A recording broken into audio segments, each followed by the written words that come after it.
जीवन में अनेक थर कार्तिक व्रत करने को पुरी आसी बालेश्वर और रेणुबाला माउसी एबे आउ शरीर साथ देउनी तेणु 4 वर्ष हेब आउ पुरी आसी पारुना घरे जहा जेमिति करी पूजा करि देउछंती। एई वर्षे हेब पारालिसिस रे आक्रांत होई घरे पड़ी रहिछंती। सेपटे गोटिए पुओ रमेश दुबई रे दादन खटुची। घरे रेणुबाला को देखारखा करिया पई तांको बहु दिन राति एक करि देइछंती।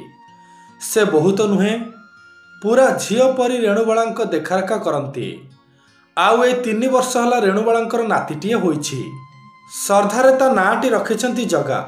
जेहेतु रेणुबाला माउसी जगन्नाथ को बहुत भल पाती सेतिपई तुंडरू जेमिति महाप्रभु ना अपसरी न जाऊ सबुबले जगा जगा बोली डाक पकांती। गत वर्ष कार्तिक पूर्णिमा रे रेणुबाला माउसी महाप्रभु जगन्नाथ को मिनती करी गोटिए कथा कहिसंती, हे कला ठाकुर आजिकाली मो देह हाथ भल रहुनी, एमितिरे बयसी भी आउ साथ दउनी। जदि मु मला बेले मो सांगरे रहिबू तेबे मु वैकुंठ प्राप्त हेबी। एमिति सबु महाप्रभु को जणाई सेबठु बिछणारे पड़ी रहिछंती रेणुबाला माउसी। सत जेमिति काल जमा आसी तांकर दुआर ठकठक कलानी। दिने रेणुबाला माउसी बोहू को डाकी कहले, आलो माँ पुओ कथा मोर भारी मन पड़ुछि, तू ताकू टिके कहले हुअंतानी, मते टिके देखिबा पई आसंता।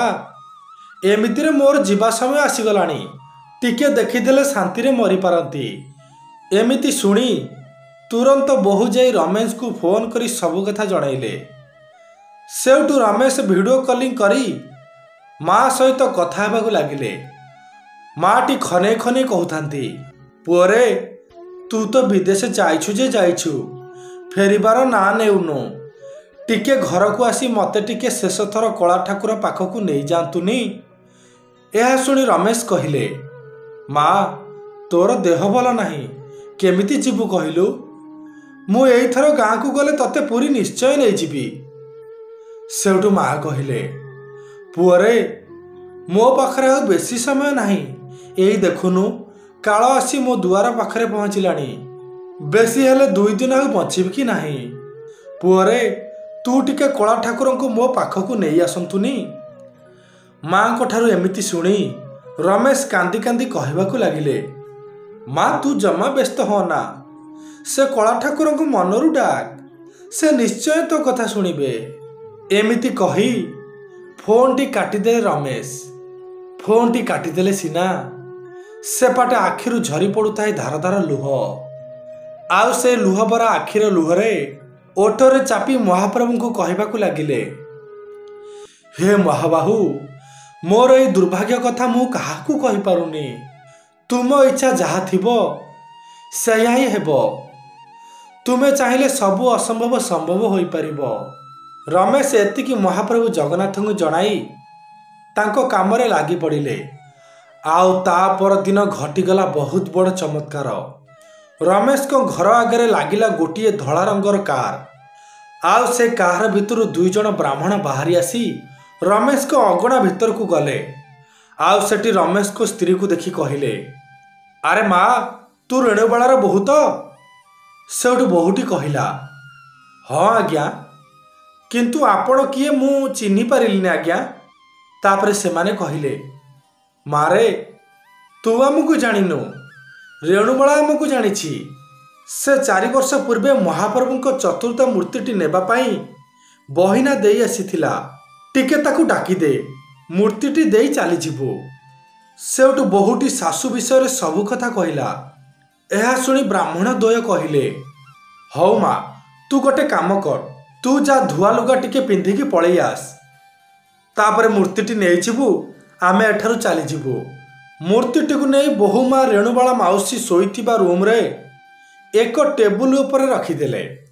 आउ कहबाकू लागिले, माँ तमे जो पुरी रे महाप्रभु को मूर्ति बहिना देई आसीथिलो ना, सेमाने चतुर्थ मूर्तिटू नहीं आसीछंती।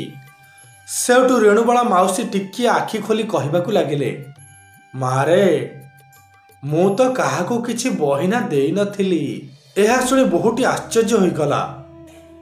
आउ एमिति अनेक कथा मनरे भाबुथांती। हठात एई समय रेणुबाला माउसी ବୋହୂକୁ ହାତ ଠାରି କହିଲେ, ମୂର୍ତ୍ତିଟିକୁ ମୋ ପାଖକୁ ନେଇ ଆସ। ସେଉଠୁ ବୋହୂ ମା ସେଇଆ ହିଁ କଲେ। ଆଉ କିଛି କ୍ଷଣ ଭିତରେ ରେଣୁବାଳା ଆଖି ମୁଜିଦେଲେ। ସତରେ ସେ ଭାବଗ୍ରାହୀଙ୍କୁ ଭାବରେ ଡାକିଲେ, ସେ ନିଶ୍ଚୟ ଶୁଣିବେ। ମହାପ୍ରଭୁ ଜଗନ୍ନାଥ ଏ କୋଟି ଓଡ଼ିଆଙ୍କ ମନ କଥା ସହଜରେ ବୁଝିପାରନ୍ତି। ସେଥିପାଇଁ ପରା ପୁରୀ ଭଳି ଧର୍ମକ୍ଷେତ୍ରରେ ଅବତାର ନେଇଛନ୍ତି। ସେ ଠାକୁର ଭାବର ଠାକୁର, ତାକୁ କିଛି ଲୋଡ଼ା ନାହିଁ। ଖାଲି ମନ ଭିତରେ ଟିକିଏ ଭକ୍ତି, ହୃଦୟରୁ ଟିକିଏ ଭଲ ପାଇବା ସହ ଭାବରେ ଡାକିଲେ ସେ ଆପଣଙ୍କର ସବୁ ବିପଦ ଦୂର କରିଦେବେ। ହଁ ବନ୍ଧୁମାନେ, ମହାପ୍ରଭୁ ଜଗନ୍ନାଥଙ୍କୁ ଯିଏ ସତରେ ହୃଦୟରୁ ସାଇତି ରଖିଥିବ ସେଇମାନେ ହିଁ କମେଣ୍ଟରେ ଲେଖିବେ, ଜୟ ଜଗନ୍ନାଥ, ଜୟ ଜଗନ୍ନାଥ, ଜୟ ଜୟ ଜଗନ୍ନାଥ।